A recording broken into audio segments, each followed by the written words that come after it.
What if the most powerful response to those who harm you has nothing to do with them at all? What if the very act of seeking to make them feel small is the chain that binds you to their level long after they have moved on? The ancient Stoics understood a profound paradox of human power, that true invulnerability is not found in a strong offense, but in an impregnable defense, a fortress built not of stone, but within the mind. By the end of our time together, you will understand the architecture of this fortress, and you will possess the blueprint for a calm and unshakable core that no external storm can breach. We will explore how to wield a silence so profound it says more than any retort, and how to cultivate a success so authentic it becomes, merely as a byproduct, the final word. Before we proceed, let us be clear. The philosophy we discuss here is a tool for self-mastery and resilience, offered for educational purposes. It is not a substitute for professional, legal, medical, or psychological advice. The path of any individual is unique, and navigating serious personal conflict or trauma may require the guidance of qualified professionals. What we are building here is a framework for thought, a lens through which to view our challenges, not a one-size-fits-all prescription. The desire to see an adversary diminished is a deeply human instinct. It is the echo of a primal court, where justice is simple and retaliatory. Someone strikes you, you strike back harder. They take, you take more.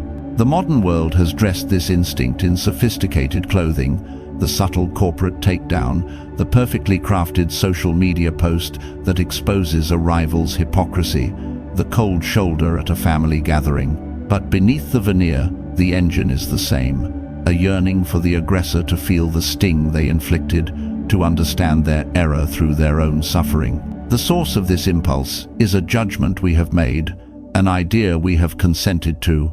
I have been harmed. The Stoics would ask us to pause here, before the first step is even taken down that path of retribution. They would urge us to inspect this foundational thought with the precision of a surgeon. Is it the event itself that has harmed us, or is it our interpretation of the event? An insult is merely a vibration in the air. A betrayal is an action taken by another person, governed by their own principles, or lack thereof. These things are external to us. They happen in the world outside our skin. The ancient philosopher Epictetus was ruthless on this point. What truly upsets people is not the things themselves, but their judgments about these things. This is the cornerstone of Stoic practice, the dichotomy of control.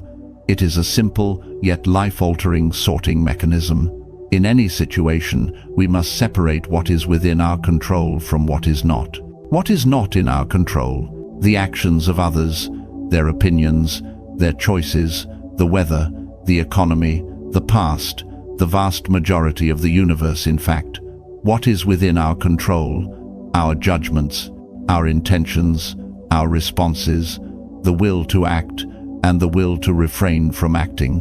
Our inner world. The person who seeks to harm you operates outside your control. Their motive is their own. Their action is their own. To invest your energy in wishing they were different, in plotting to change their mind or force their regret, is to build your house on shifting sand. You are handing the keys to your emotional state to the very person you believe has wronged you. They act, and you are bound to react. Their provocation becomes your script. You may feel a fleeting, bitter satisfaction in landing a counter-blow, but you have fundamentally accepted their frame. You have agreed to play their game, on their field, by their rules. And in doing so, you have chained yourself to them. Your mind remains occupied with their memory. Your energy is consumed by their drama, and your peace is held hostage, contingent on their reaction to your revenge. This is not power. It is a form of self-imposed servitude. The alternative is not passivity. It is not to become a doormat. This is one of the most profound misunderstandings of Stoicism. The alternative is to redirect your focus from the external provocation to the internal domain where your true power lies. It is to build what the Stoics called the inner citadel, a fortress of reason and principle from which you can observe the chaos of the world without being thrown into chaos yourself. The goal is not to make the other person feel small. The goal is to make the event itself feel small, to shrink it down to its proper size, an external occurrence, separate from your core self, which remains untouched and unharmed. Consider the story of a man we will call Alex.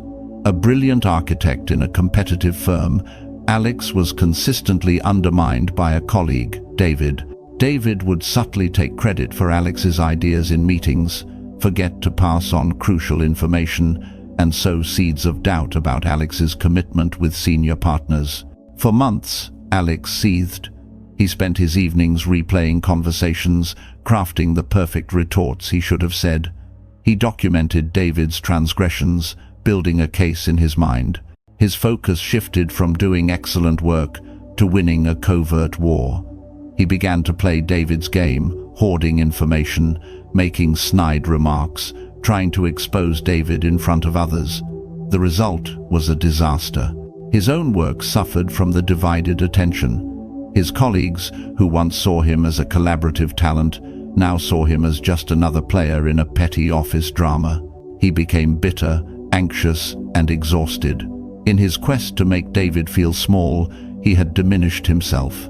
Alex's downfall was preventable, not because he could have changed David, but because he could have chosen his own response. He mistook the battlefield for the territory worth defending. The real territory was his own focus, his own integrity, his own work. He abandoned the fortress of his own mind to fight a pointless skirmish in a muddy field, and he lost everything that mattered. The Stoic response begins with a radical act of ownership. It is the understanding that nothing can harm your inner self, your character, your reason without your consent. Someone can damage your reputation, but they cannot damage your character unless you allow their actions to make you bitter and vengeful. They can affect your career, but they cannot affect your virtue unless you compromise your own principles in response. They can cause you pain, but they cannot cause you to suffer. For suffering is the story we tell ourselves about our pain. This is where the idea of indifference takes on its true philosophical meaning. In modern parlance, indifference sounds cold, even cruel. For the Stoics, it was a precision tool. It did not mean a lack of feeling. A Stoic can feel anger, grief, or frustration like any human. It meant a willed refusal to assign ultimate value to things outside our control. You can acknowledge the insult without accepting it as a truth about you. You can register the betrayal without allowing it to define your view of humanity. You are indifferent not to the person, but to their power over your inner state. This is not a performance. It is not the theatrical, ostentatious silence of someone trying to send a message.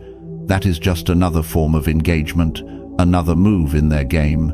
True Stoic indifference is a quiet, internal release. It is the calm of an ocean deep beneath a churning surface. The person who tried to hurt you threw a stone into your water. They expect to see waves, ripples, chaos. They want the satisfaction of having made an impact. When they are met with the deep, placid stillness of a mind that has refused to be disturbed, the stone simply sinks. It disappears. There is no splash, no echo. Imagine their psychological state. The aggressor, consciously or not, is seeking validation. Their act is a bid for significance, an attempt to prove they have power, that they can affect the world, that they can affect times you asterisk. When you offer no reaction, you starve their ego of the very oxygen it needs. You are not saying, "You are small." You are not saying anything at all. Your non-reaction communicates something far more profound. You are irrelevant to my inner peace. This is not a weapon you wield, it is a shield you inhabit. The effect on them, the way their own malice ricochets back to fill the void you leave, is merely a byproduct. Their resulting frustration, their confusion, their feeling of powerlessness that is a prison of their own making. You did not build it. You simply refused to enter it with them. This brings us to the power of absence. The source video speaks of disappearing, of leaving no trace. Let us refine this. A dramatic exit, a ghosting designed to provoke anxiety, is still a form of communication. It is a loud silence, intended to be felt. The Stoic path is quieter. It is a simple, non-aggressive withdrawal of attention. Your energy, your focus, your time, these are your most precious resources. The ancient Stoics were masters of emotional and mental economy. Why would you expend these finite assets on a person or a situation that offers no virtue, no growth, no joy? Withdrawing your attention is not a punishment you inflict. It is a boundary you erect for your own well-being. It is like turning your ship away from a storm you see gathering on the horizon. You do not hate the storm. You do not wish to teach the storm a lesson. You simply recognize that your mission lies in another direction, and you calmly, deliberately steer your vessel towards clearer waters. The person who wanted a fight is left shouting at an empty ocean. Your absence is not a vacuum they can fill with their drama. It is a space you have reclaimed for your own purpose. Think of Maria, a woman who for years endured the subtle, corrosive criticism of her older sister. Every family gathering was filled with backhanded compliments about her career, her parenting, her home. For a long time, Maria's response was internal. She would feel the sting, replay the comments, and build a silent case of resentment. She was miserable, caught in a loop of hurt and anger. Her sister occupied a vast space in her mind, rent-free. The awakening for Maria was not a dramatic confrontation. It was a slow, quiet realization, rooted in Stoic thought. She realized she could not change her sister. That was outside her control, but she could change the value she assigned to her sister's words. She could choose not to consent to the judgment that she was being harmed. She stopped engaging. When a cutting remark was made, she would offer a simple, non-committal, "That's an interesting perspective," and change the subject. She did not argue. She did not defend herself. She did not storm out. She simply stopped offering her emotional energy as fuel for the fire. She became a calm, polite, but impenetrable wall. She redirected her focus to the family members she loved, to conversations that were nourishing. Over time, her sister's barbs began to lose their power, not because the sister stopped, but because Maria had ceased to be a receptive target. The silence that grew between them was not an aggressive punishment. It was the natural consequence of Maria choosing to cultivate her own garden rather than stand in her sister's weeds. Her peace became her priority, and in finding it, she dissolved the power her sister had held over her for decades. This was not a victory in a war, but a liberation from it. This leads us to the idea of success. The common refrain is that living well is the best revenge. This, too, must be handled with philosophical care. If your motivation for success, for growth, for happiness is to show up your enemy, then you are still chained to them.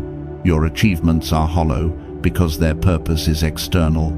You climb the mountain not for the view, but so that someone down in the valley can see you at the top. You are still performing for an audience of one.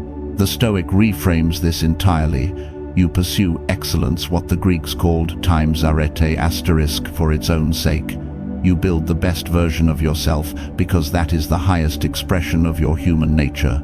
You cultivate discipline, knowledge, and kindness because these are the components of a flourishing life. You build your business, create your art, raise your family with presence and integrity because that is your work in the world. This is an internal project. Now, if the person who tried to tear you down happens to witness your flourishing, what will they see? They will see a life that moved on, a spirit they could not break, a trajectory they could not alter. They will see someone who is not looking back. The humiliation they may feel is, once again, a byproduct. It is the shadow cast by your light. You are not focused on the shadow, you are focused on tending the flame. Their greatest strategic error was believing your life was about them. Your greatest victory is proving it never was. Your success is not your revenge. Your success is the evidence that you never needed revenge in the first place. Let us consider a third story, one of a credible and difficult transformation. James was the COO of a successful tech startup. He had brought in a longtime friend, Mark, as his head of sales. They had built the company together. But as they approached a major funding round, James discovered Mark had been secretly plotting with a rival company, feeding them proprietary information with the aim of sabotaging the deal and starting a new venture with their competitors. The betrayal was absolute, both professional and personal. James's initial reaction was a white-hot rage. The impulse was to destroy Mark, to sue him into oblivion, to ruin his reputation in the industry, to make him a pariah. This is the path of Alex. But James had been a student of Stoic philosophy for years. In the chaos of that first day, he retreated not physically, but mentally, to his inner citadel. He acknowledged his anger and sense of betrayal as natural first responses, but he refused to let them be his counselors. He asked himself the fundamental Stoic questions. What is in my control? Not Mark's betrayal that was in the past, not the rival company's actions.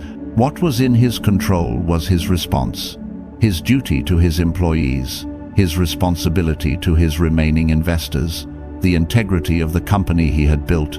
Instead of launching a public war, he took a series of calm, deliberate, and surgical actions. He consulted with his lawyers, not to exact revenge, but to protect the company's assets and legal standing. He gathered his leadership team, explained the situation with transparency but without emotional drama, and laid out a clear plan to navigate the crisis.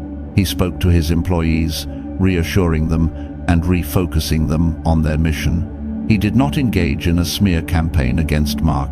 When asked about it, his response was measured and factual, focused on the business impact, not the personal wound. He treated the betrayal as a severe storm that had hit his ship. His job as captain was not to curse the storm, it was to patch the hull, steady the helm, and navigate his crew to safe harbor. He had to confront the issue, of course.